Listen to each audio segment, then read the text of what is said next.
back to another episode of Card Talk podcast, where we spend just a little bit of time talking about designers, about the revised core set in not February. I'm your host, Dave Walsh. And I'm Ted Bannock, and I love talking about new player stuff, not in February also. And I'm really excited. We got a really terrific show. We've had a really great month so far of content. We've had a lot of great feedback, and it's been stellar, Dave, just to see the new players still coming into the game and just kind of welcoming them and getting them acclimated. So it's been a great month. It's been a great month ever since I joined the game in 2014. It's always about how the game's dying. It's gonna die. It's dying. Yeah, and it's still very much alive. Right. So, just to give everybody a little bit of insight about what's going on here. Normally, we have a one show, one card sort of format, and we put that on hold for our extravaganza month, which is February. But then, we had so much to bring you. Here we are in March, bringing you even more stuff about the revised core, and when it comes time to getting the designers on the show, it's well worth it. So if you like what we do here, we have a YouTube channel. You can like and subscribe and comment on the show over there. If you take the podcast, we have an audio podcast. You can I don't even know this is how infrequently I say these things, right? It's like, what do? You subscribe, rate, and review. I don't know, whatever it is. It's feed the algorithm. The is that what it is? For every electronic thing ever. Yeah. Right. Subscribe, rate. Okay. Nom. The algorithm. Right. We also have a blog. Matt is in charge of the blog over there. He has been keeping up pretty well with new player February into new player March, which is weird to say, but we're Matt, and you can join that over there at cardtalk2018.com and see what's going on. And then lastly, we do have a Patreon. If you are interested in supporting what we do here, help keep the lights on the podcast, help support the hosting fees over at the blog, we would love to have you. Just visit patreon.com/cardtalk2018. Wow. Ted, your turn. Go ahead. Take us in, Ted. We have a wonderful episode for you today as we continue to talk about new player time. And we have someone on the show that we've never spoken to before and has nothing to do with Lord of the Rings, but we're going to talk to him anyway, and his name is Caleb from Asmodee FFG. Caleb, hello. Hey, guys. Good to see you. Yeah. It's real cool of you to bring me on this show. I don't feel like I have much to add, but like Ted said, it was a unique invitation. Just a guy, he just clicked on the wrong invite. He's, I don't know what this link is, but I'll click on it, and he ended up here. I just spammed the whole of Asmodee North America with their email. Like I came up with a bot, and Caleb was like, "Oh, I'll click on this." He just happened to be the one.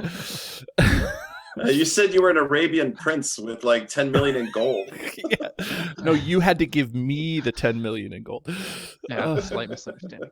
Oh man, this is so funny. But Caleb, for anybody who doesn't know, has been in the past the lead designer of the game. I'm not sure exactly where you fall now that the game is relaunched and stuff like that, but you designed most of the content, the regular content, sagas, and everything from the Ringmaker on up, pretty much, right, Caleb? That's where you. There was a lot of MJ in there, yeah. But I designed quite a bit, more than anyone else individually, but a lot of other people involved too.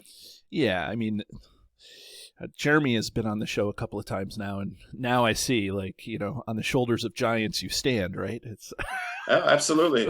Jeremy's been helping out for almost as long as I've been working on the line. I owe a lot to his playtesting and his contributions over the years. Yeah, he's quick to say how he's abused some of the cards that you created to make it so that you had to errata them before they were released. there were some notorious examples. As long as we're talking about, I'll say my favorite was the Blackgate Opens, the second to last of the saga quests, the unwinnable scenario. You know, try to last as long as you can. He was really into that one, so he asked if he could bring it home over the weekend, bring my copy and try it out. And so he did. And on Monday, he comes back to the office, gives me back my copy. And I was like, so how many turns, you know, did you survive? Because at the time it was like 7 was like good. 8 was like outstanding, you know, and I'm thinking, well, it's Jeremy. So he probably got 10 or maybe 12, you know. He's like, I gave up after like 20 because I was never going to lose. You know? I was like, what did you do? Right. And it's like, yeah, I like removed every minion from the encounter deck. Right. That's so crazy. Yeah, he talked about that on a couple months ago. He came on right after the Con of the Rings, and he talked about that. No, I mean, but it's great to hear your perspective exactly. too. Yeah, it's the full circle. Yeah, yeah. He was. He talked about. I think the card was Out of the Wild. Out of the Wild. And so yeah, that was an old card though. That that one was like in the Dwaro Delph cycle or something like that. So we ended up adding an errata to it that it now removes itself as well. Right. Which actually benefits the whole deck that wants to play with cards in the victory display. Right. Right. But this is new player month. I'm sorry, that's all old stuff. Well, you know, the veterans listen to this too. You know, so it's good. Do they though? I mean, I don't know. I'm kidding. I don't know who listens to the show. Actually, as far as I know, there's like 5 of us. But I would guess that there was a lot of excitement. Did I lose you again? I don't know. Can you hear? I lost the first half of that question. I'm sorry. Okay. I didn't really say anything. I was kind of tripping over my words here. But well, then I just made it more awkward by calling it out. Yeah, pretty much. Thanks. Sorry. My bad. No, that's okay. On a serious note, though, I mean, we, you know, for a while, the veterans of the game were, you know, upset, disappointed the game was on hiatus. And, you know, I guess behind the scenes, you kind of knew that it was going to come back in this revised version and that you had a little bit of a hand in it. Could you tell us a little bit of like behind the scenes, maybe give us like a little bit of, you know, a timeline or whatever? You didn't really have anything to do with the Hunt for Dreadnought. So your last kind of thing was the Fortress of Nirn, and then 2 years later now is the revised core set. But, you know, behind the scenes, when did you start working on it? Who approached you? You know, what was going on there? Gosh, I'm bad with years and dates, so I can't tell you exactly when everything happened. I was in the vision process for the last cycle, the Mordor cycle. Okay. I believe I've talked in the past on this show and others about, you know, the vision process is how we begin every new product. And in the vision, we describe what are the heroes going to be, what are the scenarios, what's the story, what's the location, what are the themes, all of that. And in the vision document for that last cycle, I actually proposed that it should be the last cycle. It was going to be the 9th full cycle of the game. That felt appropriate. We kind of done everything that we wanted to do at that time, and we thought it would be good to end on a high note. You know, like some games sadly get canceled prematurely. Other games sort of just peter out, and we felt like this is a really good place to kind of hit the pause button at the very least, kind of put a pin in it. So that was the pitch. At that time, I was actually the one that wrote that vision doc and said, hey, I think this is the right time. And everyone kind of agreed, like, yeah, that sounds like a good idea. And then the question sort of naturally came up in different conversations of, should we do a second edition? You know, like, are we talking about canceling the line? Should we reboot it? And that's a decision that does not fall on me. I don't make that decision. That goes much higher up the chain. But people were generous enough to ask me for my opinion, which I was very happy to give. And my opinion was always no, that we should not do a second edition. the game. I said I think the game has shown its quality in that it's lasted for so long, and we've been able to do so many fun things with it, so many different scenarios. There's over 100 of them, and no two of them feel exactly alike, and so many great play styles. It basically just said, I feel like we stand to lose more than we'll gain by rebooting it. And instead, it was sort of talk of like, what could we do instead to evergreen the line? This idea of a product that just sells continually. FFG has a few of those that you might be surprised, like board games like Arkham Horror, like just continue to sell year after year, without necessarily any new product for it. The game is that popular, it stands on its own. Is a good game like that too, that it can stand on its own and just continue to sell. And you cut out right there. What was the name of that second game? The FFG has a bunch of these what we call evergreen lines, games that have just proven to be so like Arkham Horror, the board game, right, is a real big one. And there's others too, but I'm not super knowledgeable about them. Basically, I just knew that the premise already existed, that we could have a line that is established and it doesn't necessarily need ongoing support all the time. Long story short, I was just really, really excited when the people in charge ultimately made the decision to kind of go more or less in the direction that I was encouraging them to go, to say, yeah, we're not gonna reboot the game and do a second edition. What we're gonna do is just give it a little time, and then we'll relaunch with the same content, but we'll put a little marketing push behind it. There was this statement of the game being over 10 years old means that there's an entire generation of people who have grown up now, who just weren't old enough to play games when this game launched, and now they're old enough to have discovered Lord of the Rings and discovered gaming, and maybe discover this game in particular. So that was really cool, really exciting. And at that point, I was pretty much on to Marvel Champions, and it was to other people to drive the game at that point, to push it forward toward being relaunched. I did ultimately get asked to kind of come back in and help out some more when everyone who was involved got real busy. Because you're not busy at all, right, Caleb? Well, thankfully, I'm pretty good at budgeting my time. So the launch of the launch of Marvel Champions was a very hectic time for me and Nate and Boggs and everybody involved. But eventually, we sort of figured out the correct rhythm and cadence to the development schedule for that line, which allowed Boggs and I to start to figure out how we work best together and start to work ahead a little. Look, we're kind of falling behind on Lord of the Rings. Do you think you could help? I said, yeah, well, good news. Boggs and I are pretty far ahead at this point. So yeah, I think I could take up to even a month to focus more on Lord of the Rings. And so that's what I did. I worked real close with Jason Walden, is the producer who's in charge of the Lord of the Rings relaunch. Okay. And he's really done the lion's share of the work for this product. He's the steady hand at the wheel. So let me interrupt you there. When you say so, so was this all right after the Shadows in the East cycle, or was this a little bit after? Was this included in the visions? Quite a bit of time.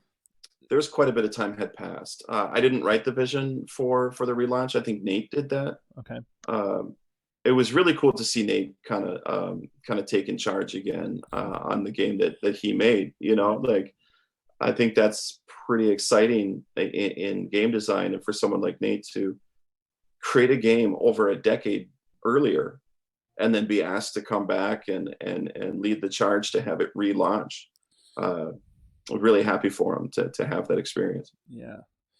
That's and Jeremy, when Jeremy was on the show, he said the same thing, that Jeremy felt that it was kind of Nate's idea to kind of relaunch this as the revised core set. And so I think that's phenomenal, and it just shows what a great product it is, that over 10 years that's still drawing in so many new players. I don't have any numbers, behind any of the sales figures, but just, you know, the communities that I'm involved in, the Facebook group, the Reddit subreddit, you know, all these different places are just seem to be growing crazily. And, you know, we just, February was our best month at the podcast and at the blog, you know, like it just seems like there's a lot of new players entering the game right now. And it's we don't get to see those. We don't get to see those numbers, like those sales numbers either on the design side. I mean, I think if we ask specifically for them, it's not like they try to hide that information from us, but that's not like there's like weekly sell sheets that go out or something. But we did have a meeting recently with our marketing team where we talked about it a little bit. Largely, I just wanted to thank them for the tremendous effort that they're putting into getting the word out there. I've been invited to do some things I've never been invited to do before. Okay. Real cool initiatives where they're prepping our sales team to go to different conventions or to do different presentations. And they're calling up me and Jeremy and others to say, hey, would you like to sit down with our sales team and show them the game and answer their questions? And it's like, that's really cool. And our sales team are very professional, very passionate. And they're all like asking great questions. And some of them just get so excited about playing the demo that they like stop asking questions, and they're just like, we got to beat this quest, you know, right. we gotta kill Ungoliant spawn, you know. It's just fantastic. So yeah, I've been seeing the same thing as you. I'm still connected to various Lord of the Rings groups online, and it's definitely a noticeable amount of increased traffic and new players. It's really exciting. I can only imagine that when I don't know if the new players know who you are. Like, what do I want to say? You know, like if they understand that you're integral in the game. So, you know, I've seen you like some posts from people, you know, like things like that. It's so, you know, like from new players, and I'm wondering if they know that that's, you know, the guy that's did the lion's share of work over the past creepy weird guy. Like, who's this dude liking all my posts? I don't. No, they can both be true. Yeah, all related about games. Right. Those are not weird game stuff. Those are not related. So honestly, I don't think it matters at all if people know who I am. It's just far more important that they're enjoying the game and being part of this amazing community that's grown up around it. Like when I like someone's post, I'm not liking it like, oh, this is official now. Right. It's honestly, I'm just happy to be part of the community because I think all you guys and gals out there are great. Everyone I've ever met at an event are just people I like to hang out with. So for me, I like staying connected because you know, in a world full of negativity, it's wonderful to be plugged into a positive community, you know, and that's really precious to me. Like that was a real gift, not only working on a property that I personally enjoy and a game that I came to as a fan, but then also being connected to this group of amazing people. It's hard to let that go. So I keep trying to stay as connected as I can as I'm working on other things. Lord of the Rings means very, very special to me. And who did you say was the kind of the lion's share of the design work? Who did you say? Jason Walden. Jason Walden is long time producer at Fantasy Flight Games. He's been at the company longer than me. Really good at his job, and he was assigned to be the producer for the Lord of the Rings relaunch. So he's as kind of like some of the designers kind of come and go as our availability allows. Like I mentioned, Nate French was kind of leading the charge initially, and then like you pointed out, he's like an executive now, so he's real busy. Yeah, so it kind of became this thing of like he can't keep doing that and his other stuff. So that's where they asked me to kind of step in and help. You already talked to Jeremy, so you know Jeremy's been helping out. Tyler Perro's been helping out. There's kind of a revolving cast of people who are helping, but Jason's the one steady person. I gotcha. So he's kind of the fellowship, the umbrella guy, employees. Right? Yeah. Right. It's a fellowship of employees, right? He's the glue. He's the glue that's holding it all together. Right. That's good. And even Ian from Mythos Busters, right? Tales from the Cards. He's some credited stuff. Yeah, honestly, that was one of the most exciting things for me. Was like I said a minute ago about just being plugged in this community and all the great people I met. Ian's one of the nicest people that I've met through this community, through this experience. He's been a play tester for me in the past for years and years, and always valued his feedback. I can think of specific things, comments that he made that I ended up making changes to design. I'll throw one out there that's probably my favorite, was in the ring goes south scenario from The Road Darkens, where you're chased by wolves and it ends at the doors of Durin with the Watcher in the water. It was Ian's suggestion that Frodo should be captured, that the Watcher should grab Frodo, that you should lose control of him at that stage. And I just thought that was brilliant. I hadn't designed it that way initially. And he said, it'd be really cool. Like in the books, it grabs him. And, obviously it's a big moment in the films too. And I said, yeah, absolutely. Let's do that. So we just added a little bit where, oh no, it's grabbed Frodo. And now you have to, rescue him to continue on. Yeah. So that was Ian's suggestion. And over time through that experience and building up that relationship, I was able to recommend him at a couple of different times as potential freelance design when we get really busy.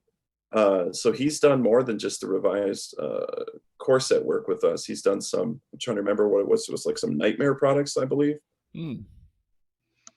I'm sorry that I can't remember exactly. That's okay. I just remember I got to work with him. Like customizable scenario stuff as What's well. What's that? Right? The custom build scenario. He's done a bunch of custom stuff. I'm not custom build / competitive.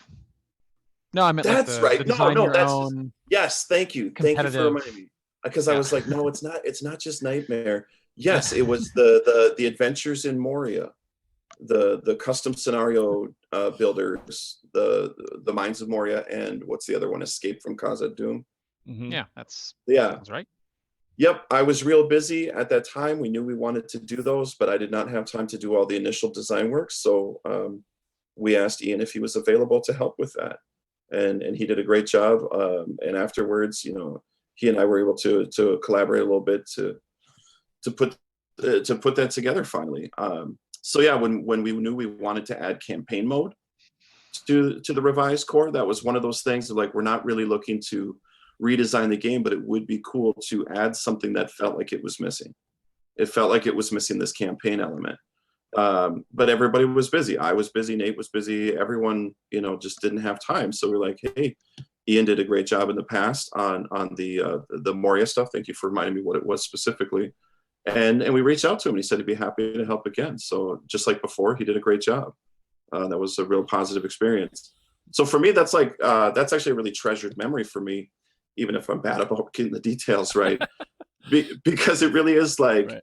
Not only did I, meet some great people and make some good friends, but then over time, is even able to get some of them involved. And then now they're bringing their passion to the game and making the game that much better for it.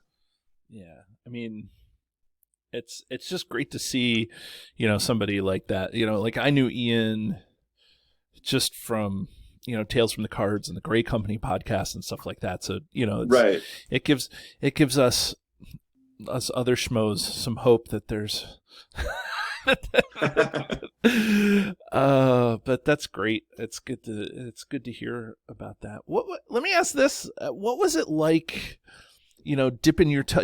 So just as a reminder, we've talked about this a million times, but for people out there, new players, you came to the game as a fan. You were a player, and so like you played the first cycle without even thinking about becoming a designer of the game, and then you got to whatever. You guys can go back to old interviews and look at that. But what was it like dipping your toe as a designer into the core set? Like,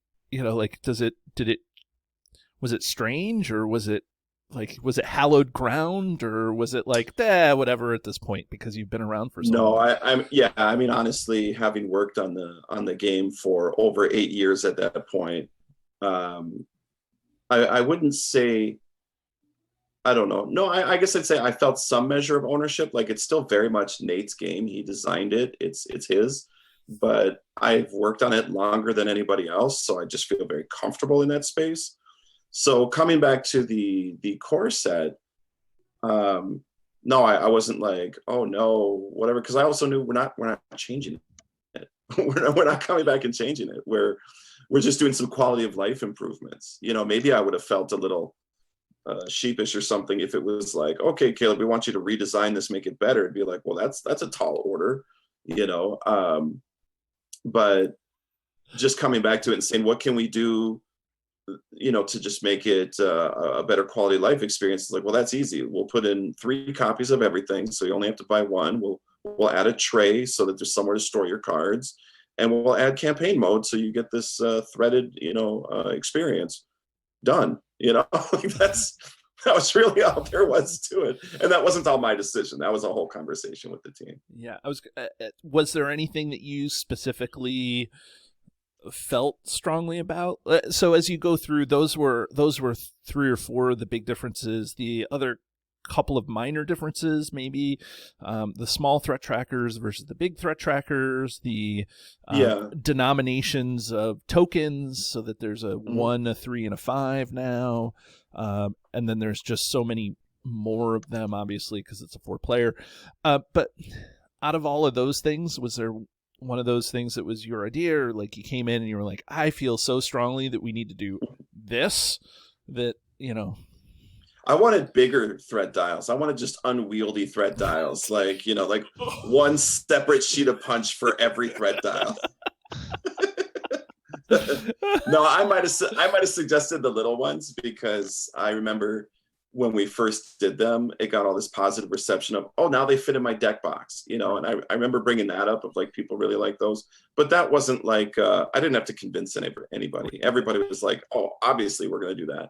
I think, I can't remember if it was Jeremy or MJ who suggested the quantities on the tokens. I know I didn't think of that, but as soon as they said it, I was like, yeah, absolutely, that's a brilliant idea to do the denominations, right? Like, but yeah, it was very much a collaborative effort, though. I remember Nate was kind of the one started the conversation of, hey, we're gonna redo the core set.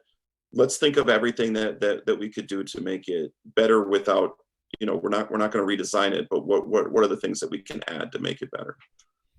It was just very exciting. It's just very exciting to be involved in that. It's totally exciting, right? Like, I mean, I don't know. From a guy on the outside looking in, to me, it's like, now you've had your hand on it, on everything as a designer, and I could just, despite you living in that sandbox for a long time. Is there any, let me say this a different way. What about the campaign? Like, what was the origin of that? Was that Nate, or was that like meetings, or is this what you said? Is this what people decided? That might have been Nate. I like I said, I feel like it was either our studio head or it was Nate. I feel like it was Nate that started the conversation. Like, the studio head makes the decision, we're gonna relaunch this, and then kind of Nate takes over with like, okay, well, let's brainstorm. What are the, like I was saying, right? What can we do to make it better? Right. And I don't remember who said we should add campaign mode. Right. But everybody was for it. You know what I mean? Like, the whole team, everybody wanted to do that. Okay. I would say it was like the number one thing that was like, we're not going to add any new scenarios or player cards or anything like that. But, if we could add something new, it would be campaign. Yeah. Well, that was a really easy thing to add, because it didn't involve, changing any existing cards, right? It's a supplement. It's just adding in new cards. Yeah, and I remember being excited too when the decision was shared with us that the campaign stuff would also be made available as free print and play online for veteran players.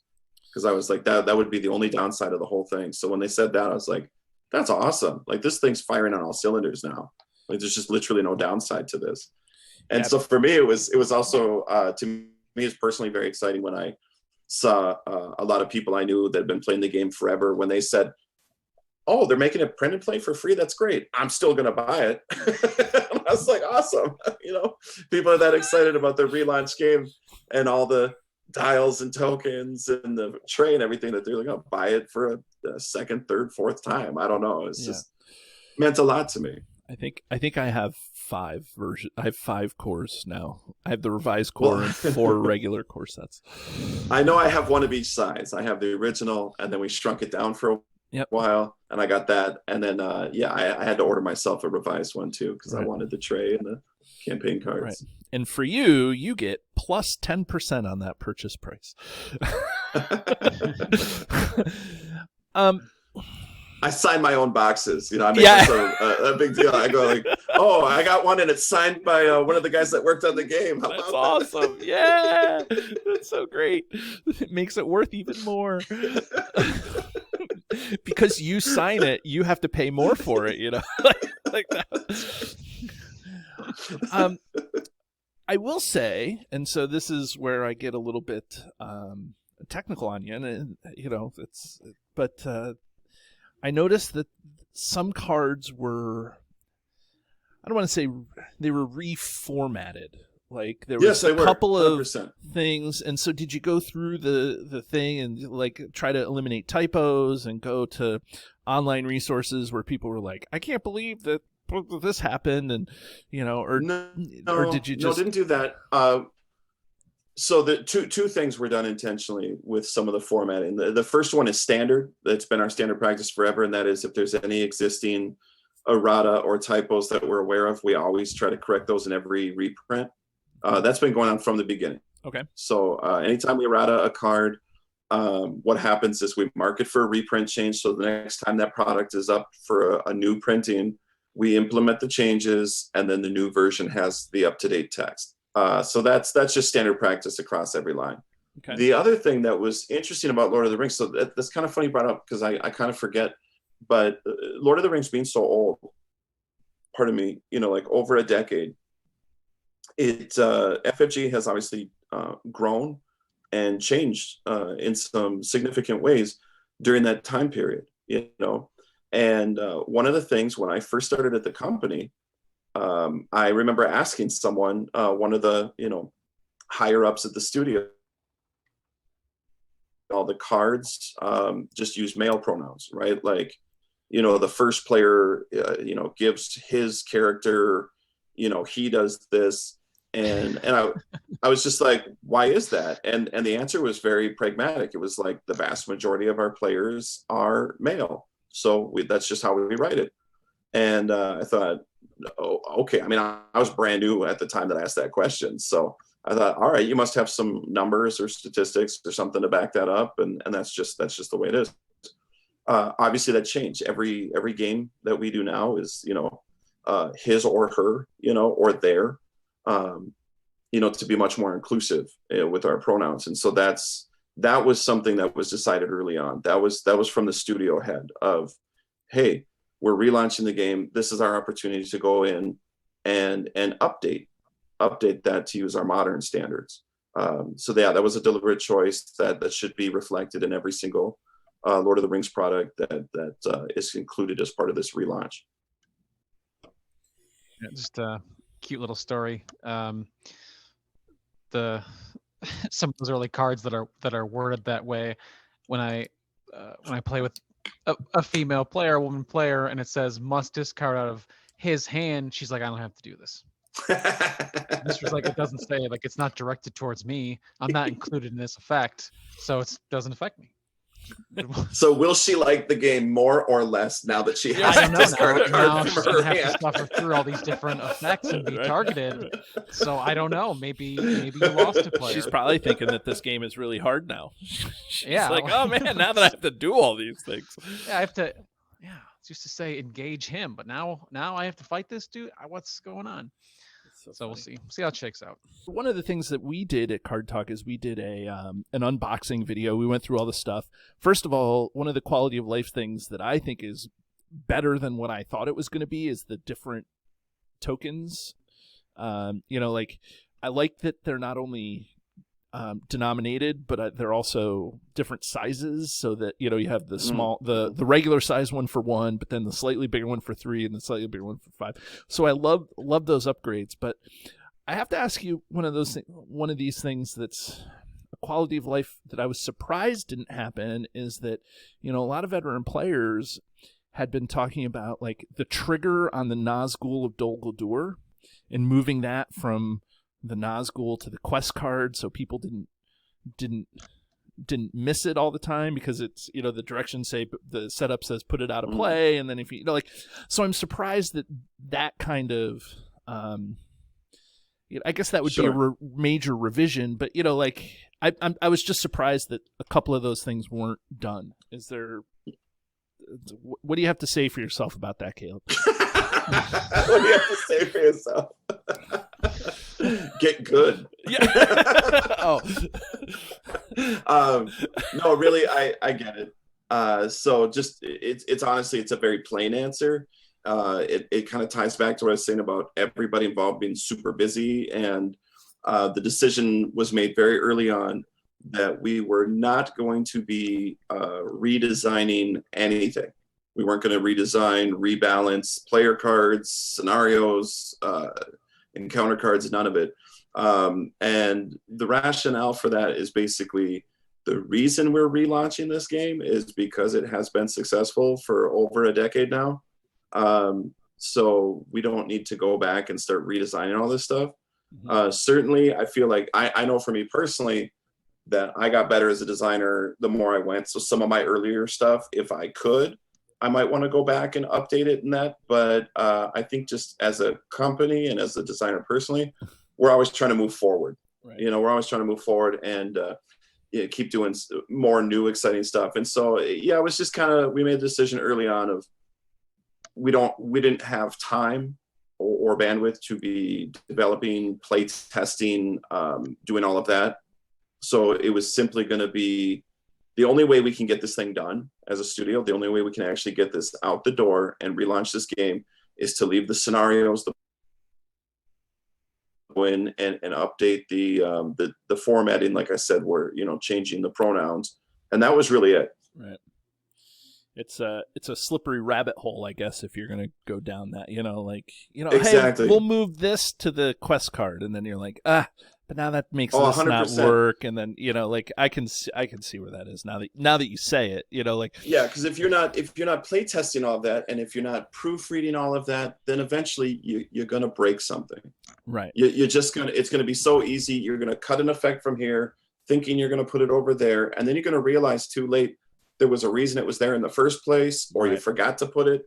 It just you don't want to pull on that thread because the whole thing could unravel. I got it. That makes a lot of sense. So let me also ask a little bit about this. And I mean, earlier tonight you just said you didn't have very many numbers, but as far as I know, the idea here is that, and I think this is from the in-flight report or maybe the subsequent release article from the Lord of the Rings, is that you're going to have, like, you release the revised core set, and then there is the Dark of Mirkwood, which is the two scenarios that were previously released as the 2-player starter, all that stuff, but now they're regular. That's great and phenomenal, and that's part of the campaign.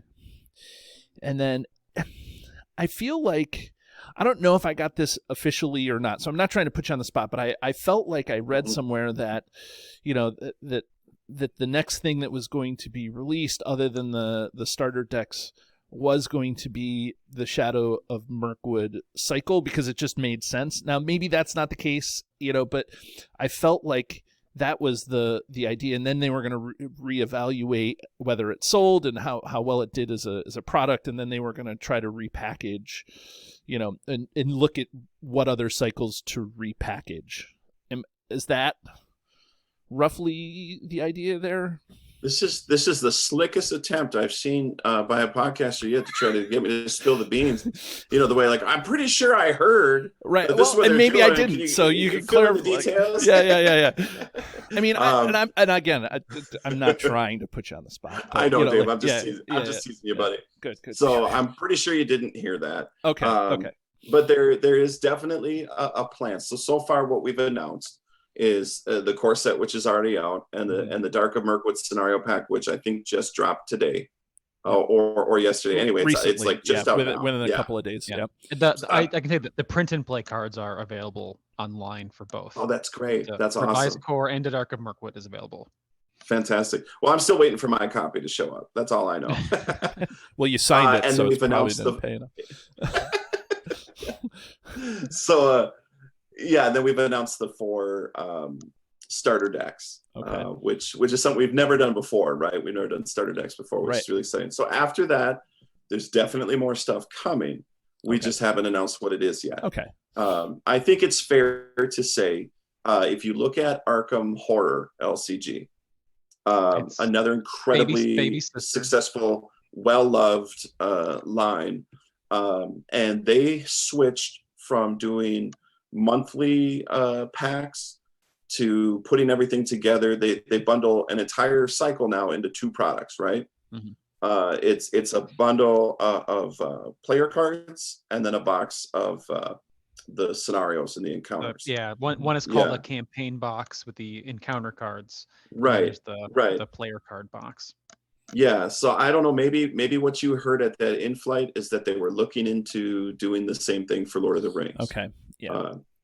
And I wasn't trying to put you, I mean, I guess I was trying to, maybe you would slip. Maybe if I act gracious enough, you could. You got to respect the hustle. Yeah. Respect the hustle. Right. We're both in different industries here, like we're doing what we can. So that said, let me ask this. This is the question that's been going around for a million years. Well, maybe not a million, maybe just since the revised core. People want to know what to buy, right? Because they're unsure. A million years? So for as long as the game has been dying? Is that what you're saying? Yes, right. People, the new players who are just getting in, they want to know what to buy, right? And they're unsure about what's being repackaged and cycled, so people have been saying things. So the question that I'll ask is there any plan to touch the Hobbit and LOTR saga? Because people are like, those are already connected by campaign cards, and people can't see that being changed as a product much, but maybe it could be. Sure. So the only real they only give us a couple rules when we do interviews. One, of course, is be nice, be polite, which is, it's a strain for me with you sometimes. I know, Dave, I'm impossible sometimes. when I invite you to my house and we hang out, it's just I don't know this. Yeah. So, and the other one, of course, is when I'm playing with your kids and playing Legos with your children and stuff. Yeah. So and the other of course rule that we have is we don't discuss unreleased products. Just because that's out of politeness. Marketing doesn't come in and tell me how to design cards, and I don't go and spoil marketing's marketing push. Okay. So I cannot say any details about the saga stuff because it just hasn't been announced yet. Okay. What I can say is behind the scenes, it's a very successful line. It's very well loved, both inside and outside the studio. So odds are better than not that something will get done. I gotcha. I hear you. Yeah. Okay. The reason why I ask is people just want to know what to buy, and so the other question then related to that. I have the answer for that question though. Buy it all, right? Buy everything, all. Right? Yeah, right. Well, do you got copies of it already? Buy more. Right. Well, and I guess then the other question is FFG, gonna continue to reprint the cycles that haven't been redesigned with the model, as with the new model, right? I don't know. So if you're never going to touch the Mirkwood, not Shadows in the East, right? If you're never going to redesign that, are they going to still release the deluxe with the subsequent 6 APs, So the honest answer is I don't know for certain. Again, as I was talking about earlier, is that those decisions, I don't make those. Right. You know what I mean? And again, I don't want to miscast anybody. They definitely ask me, sure, which products do you think we should focus on? What are the most popular ones? What do you think could be, best for this or that? But ultimately, I say my piece, and they listen to me, and then they go off and make their decisions. And usually, they will tell me, hey, here's the direction we choose to go. And then sometimes I don't know, and then sometimes they say, and it could change. So, it all circles back to, if it's not on our webpage, I really can't tell you anyhow. Yeah. Okay. Yeah, It's like, how many different ways can you tell me? Yeah. I don't know. I can't tell you.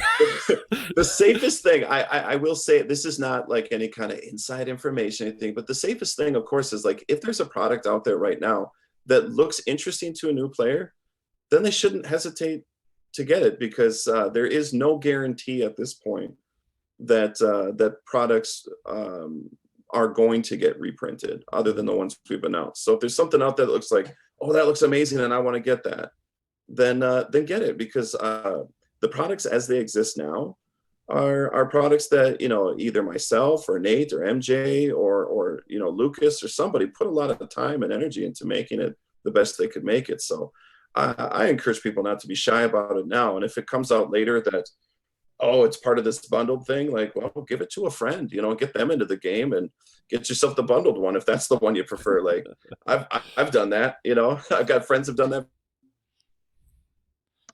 Hand me down product, you know. Right. Okay, well, I tried to crack you, but you didn't crack. I don't know what I can do, Ted. I'm gonna have to hang up my podcasting hat now. Right? Yeah, sorry. Yeah, This one's just too clever for us, I guess. Yeah. As opposed to Jeremy. Jeremy just gave us a laundry list. Yep, these are the cycles being released. I don't know why it's such a. You already got Here's that information. dates, What are you asking me for? Cards. I need to corroborate. verify. Yeah, Social verify. security numbers. Right.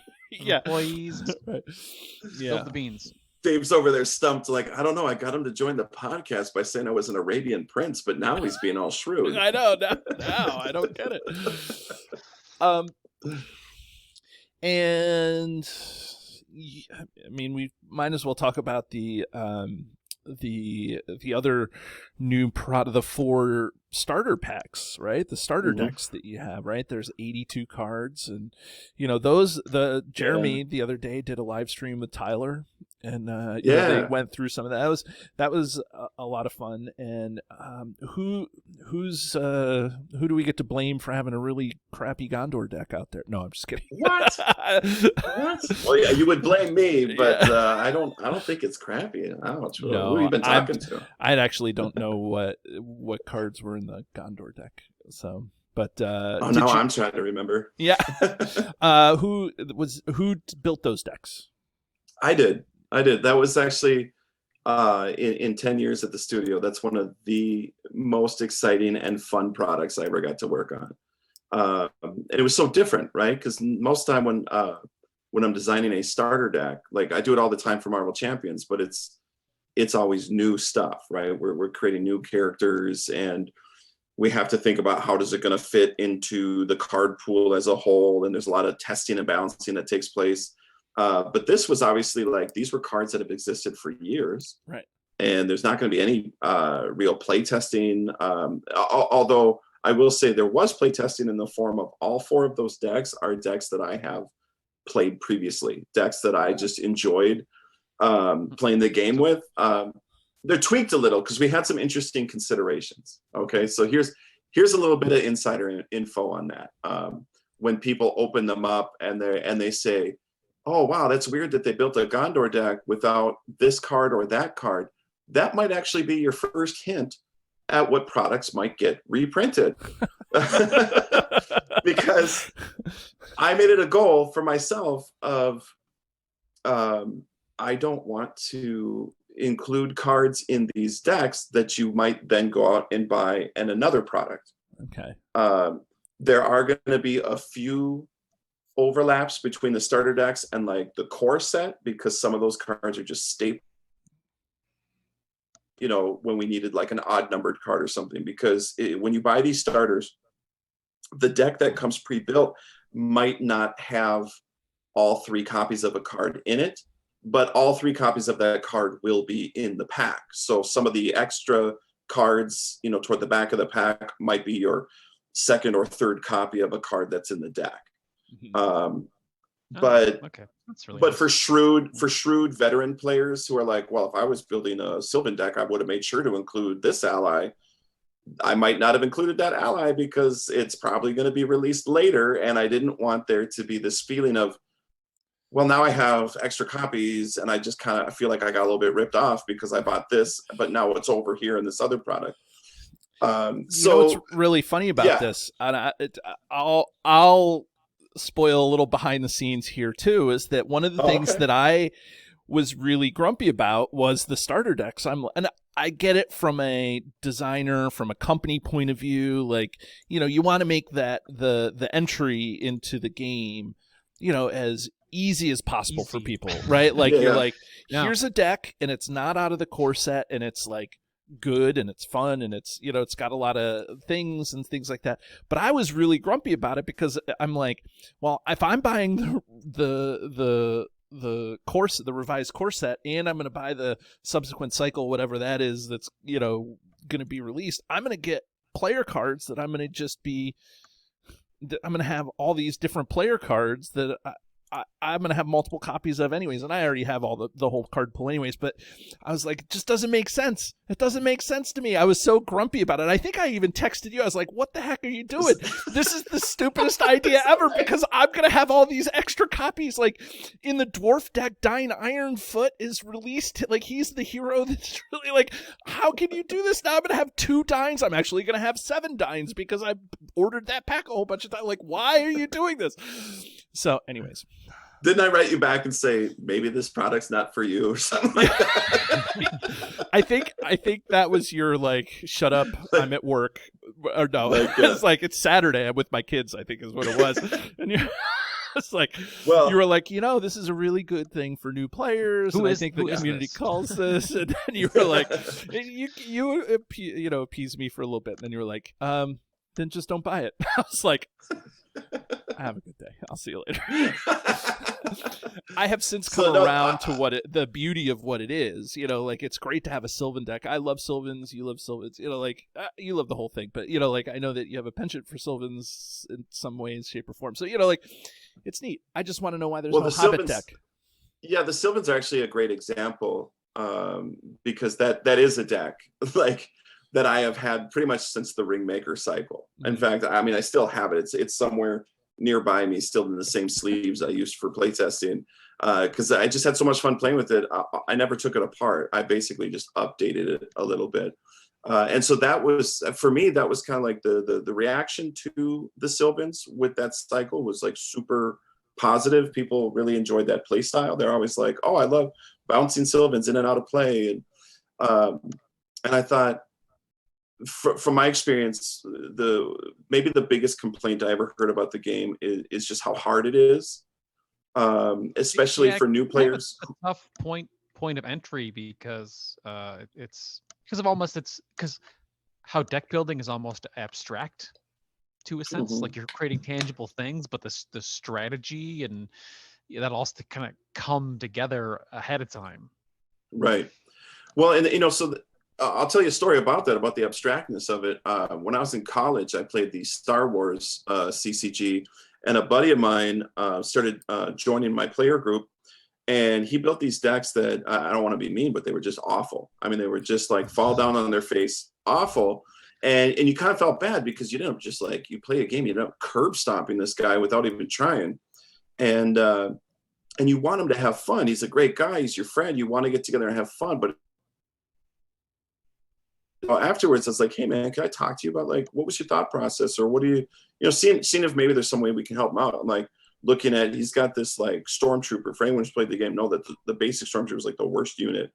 And I'm like, why'd you put this in your deck? Just curious. He's like, oh, I like the art. I like the picture. And I realized in that moment, like, okay, yeah, like, people come from very different places to deck builders, to deck constructed games.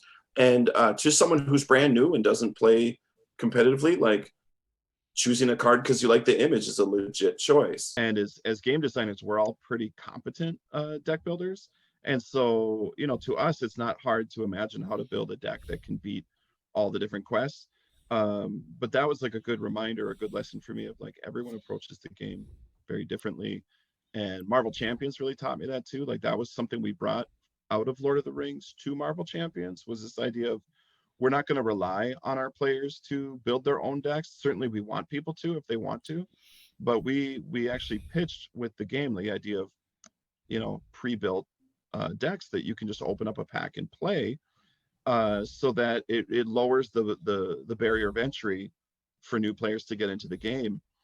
And the reception of that was just through the roof. Like, people just really like being able to pick up their favorite hero and play. And so when we made the decision to relaunch Lord of the Rings, it just felt very natural to say, well, what if we did kind of something similar, where we reduce the barrier of entry for new players by providing them with a starter deck that we know is pretty strong and can be piloted pretty easily, and has a real chance against most of the quests.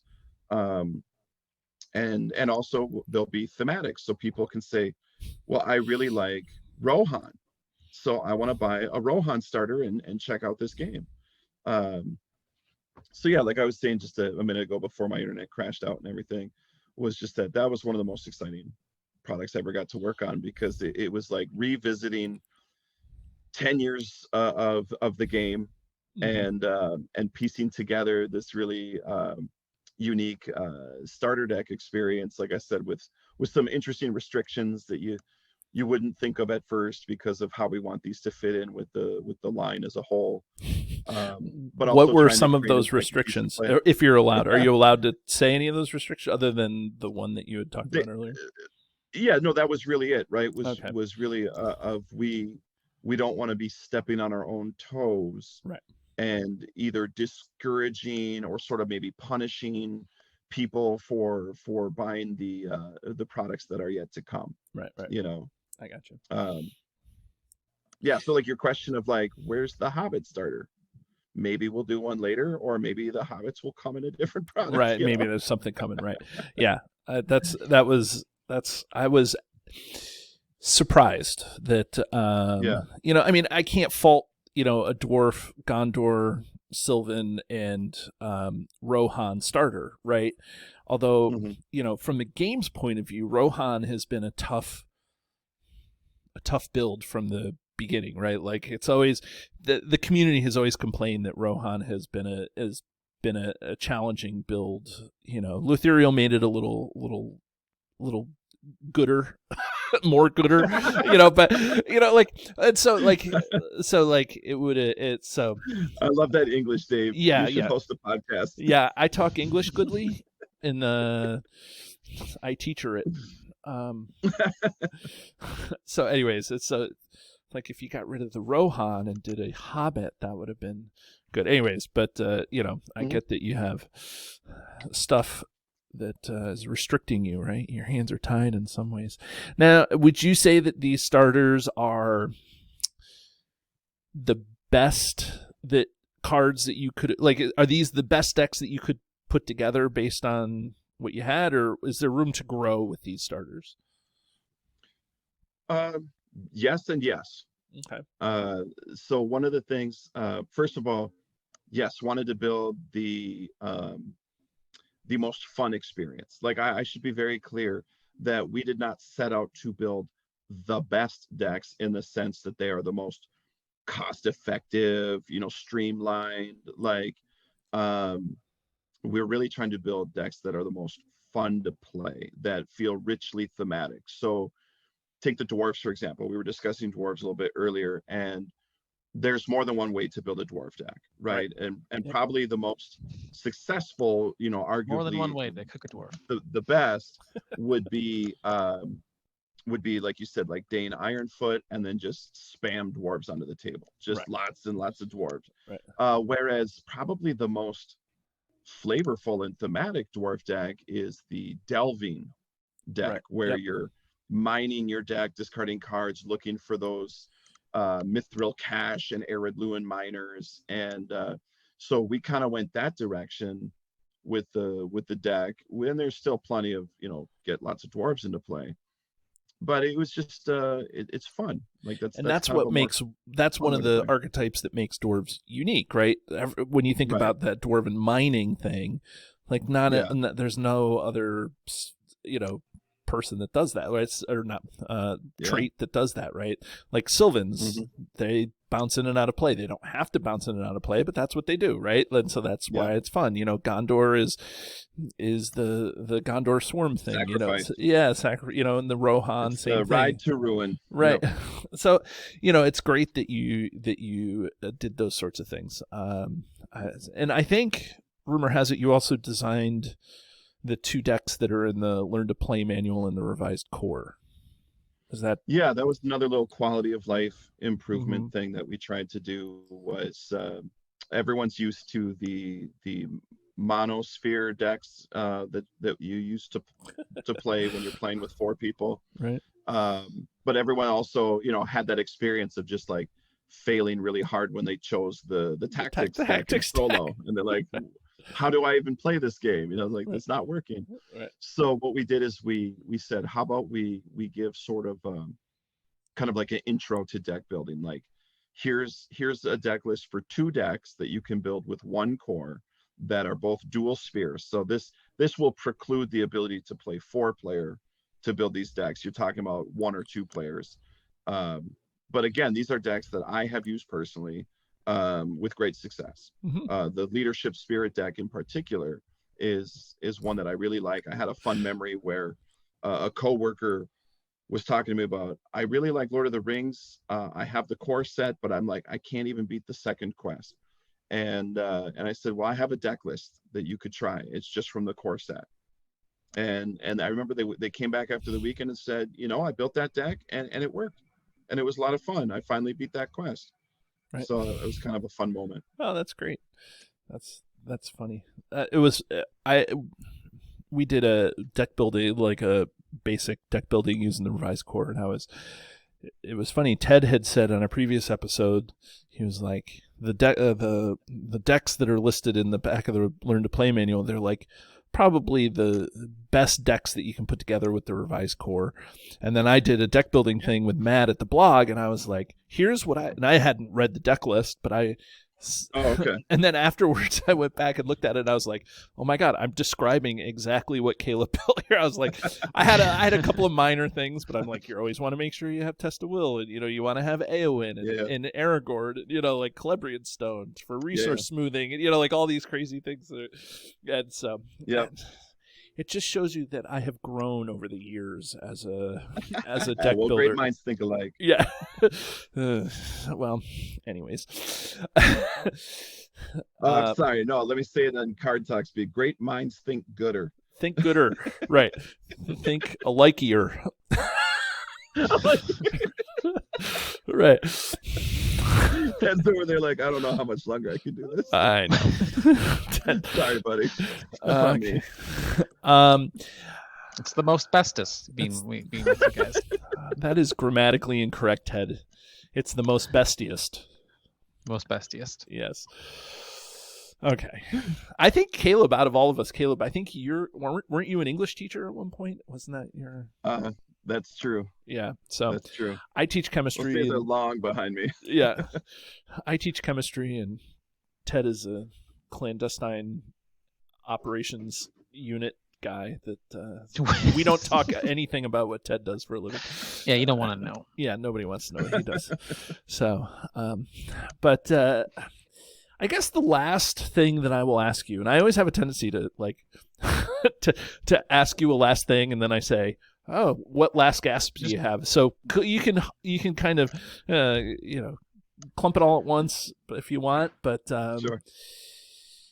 As we wrap up the show, I think it's important, as you, the person that has been super involved. I know MJ has also been super involved, and with the whole development of the game and things like that. Probably the most time you and her have gotten, the most time in on the game.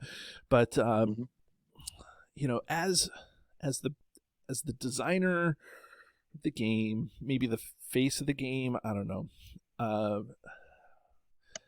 What advice would you give to new players who are just kind of cracking open their core set, and like this is their first exposure to the game, maybe the first exposure to you talking to them? What are you going to say to these new players?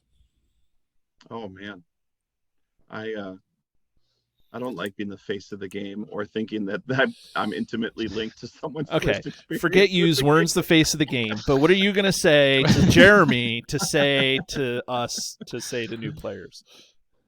And honestly, I would just say, just have fun with it. Like it's a cooperative / solo game. No one's watching you to make sure that you're, playing exactly right, or, there to criticize you if you play subpar, or if it takes you 100 tries to beat a scenario. Like, play the game for fun. That if it's, that's the whole point of a game, is to have fun. It's an escape. It's a chance to delve deeper into Tolkien's lore, which is what really drew me to it. The artwork is so beautiful, and the game mechanics lend themselves so well to rich storytelling that you can just kind of get lost in it and have a lot of fun with it. And if people do get discouraged of like, well, I keep dying to the hill troll or something, I would tell people, I think I lost that first scenario like 20 times or something before I beat Journey Down the Anduin for the first time. I remember I like cheered myself out loud. I was playing solo, and I finally won that scenario, and I was like, yes! And I like ran up the stairs to like tell my wife, like, I did it. Like, I beat the scenario. She was like, what are you talking yeah, about? seriously, she was like, you what? You who? What happened? That's so funny. Yeah, seriously, I would just say have fun, and welcome to like one of the greatest gaming communities on the planet. It's such a welcoming group of people, and they're always really supportive. So it's all upside for me, as near as I can tell. Unless you just really don't like Tolkien, or you just really don't like thematic games, I don't know what's not to like and have fun with. Yeah, that's great, Caleb. It's always good to have you on the show, and I'm so glad that your post LOTR design has been successful at FFG. Like, you seem to be thriving in your job, and that makes it. We've grown to be friends over the years, and it's just really nice to see that, it.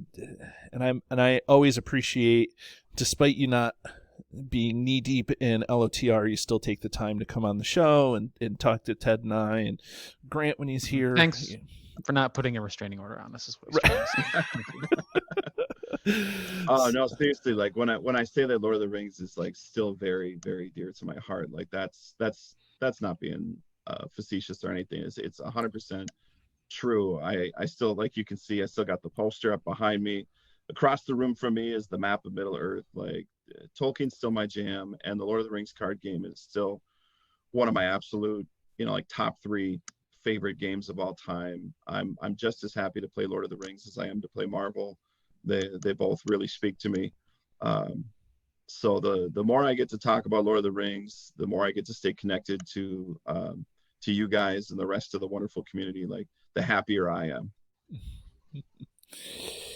And the happierly we are too. So yeah, I think it's passed on, right? Right. Yeah, essentially when Yeah, the no, products come out. For sure. Like, it is kind of my hope, that things will open up, that this relaunch will be successful to the point where perhaps they're saying, yeah, we're running out of things to reprint and we need to make more. That would be a wonderful thing. And at that point, I don't know if it would be a place where I can come back and work on it again, or if it would be time to pass the torch to someone else who could, work on the game and have the same kind of awesome experience that I had, that MJ had. It's just, I think the future for the game is very bright, and that's what I'm very excited about. I feel like when we sunset the game, there was not a guarantee that this relaunch would happen and that it would be this well received. But now that it has happened and the forums are just lighting up and people at the studio are taking notice, it has me very excited for the future of the line. Whether I get to be intimately involved with that or not, I'm just excited for it because I always love the game. Yeah. I mean, even if you could just do a Gencon scenario every year for the, that would be great. Not that I'm giving you any suggestions or anything, but Not that I haven't already designed one either. I don't know. right.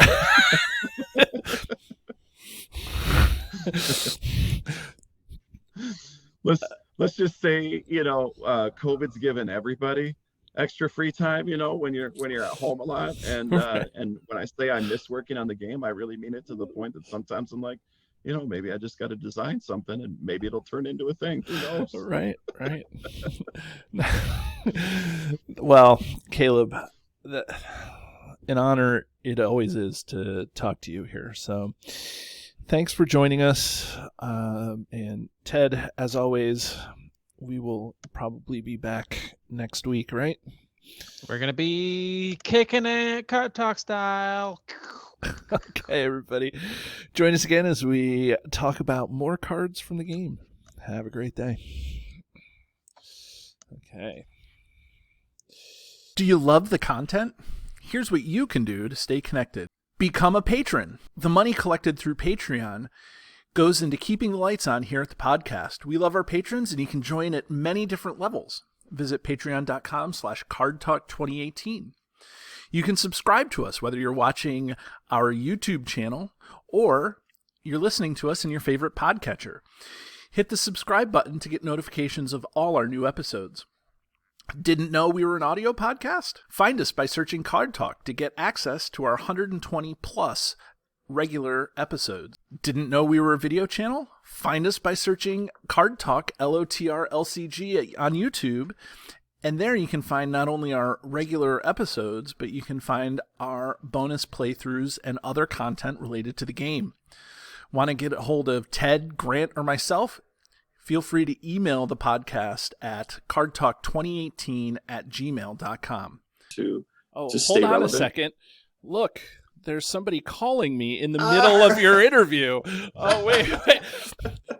Jeremy, is that you? Oh, hey, Jeremy, what's going on? I'm talking to Caleb. That's one. This is a complete coincidence. Oh my goodness! Yeah. How could Sure. you, how could you be interrupting my interview with Caleb just to talk to you? Oh my goodness! I can't believe that you're doing this. How is this going on? So, Jeremy, how are you doing, buddy? How's things going in Minnesota? Working at FFG, senior game designer, and all. Yeah, we've got time. It's just let them, we distribute all time equally amongst Why? designers, But of course. so. Oh, okay. Well, okay, great. Yeah. Okay, so I'll make sure to get the Grey Poupon out and then give it to you, and life will be good. Okay.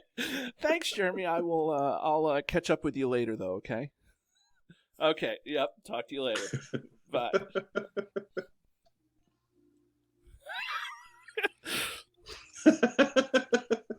Where were we? Turnabout's fair play, I guess, right? You can call in the middle of his That's awesome. interview, I guess. So now he can call in the middle of your interview. Right? Yeah, I thought that was so funny. I actually had no idea that you were interviewing him when I called you.